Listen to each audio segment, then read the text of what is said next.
thinh hàng chen lo chi tu pa giang sein sa zu khat sa zu lin ta har kap kin pute na sangong se angong se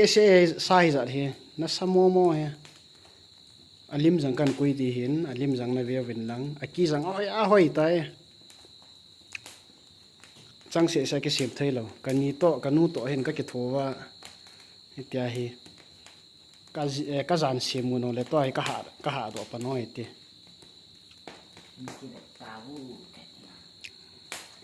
na samo mo ke ngong se ya iza lai ta pha ke ji som ni be pha di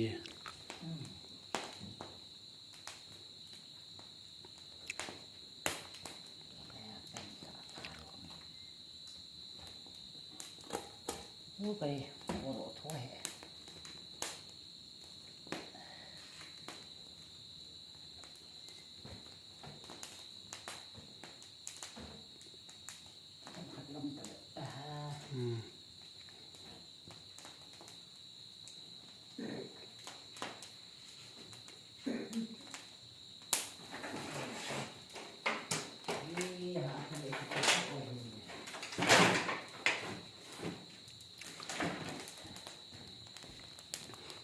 mấy giờ nghe phai lăng hi lại thinh chỗ này ra làm khát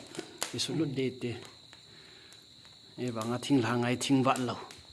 thinh hàng cái tí tôi thinh vạn lâu ấy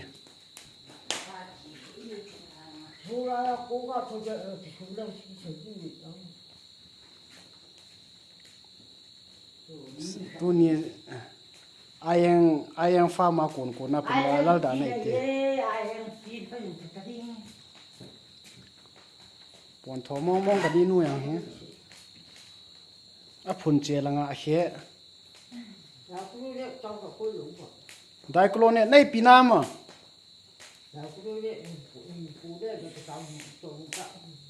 đại cô này sang ngã hoài cần phụ bị chút là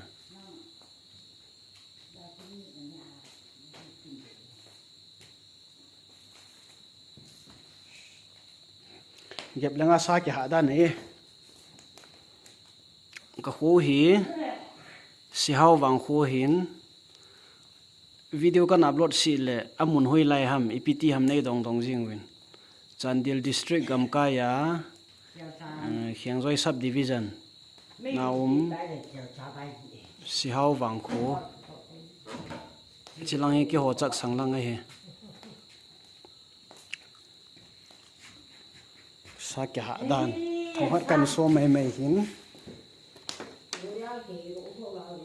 na samo moi sangong bo se ke ji som ni wa le na samo mo tamata me gap lang dim te e gap langa ki ha le ki tu chat ji sa le nga jang ani nge xiao wa hu ka ni sa de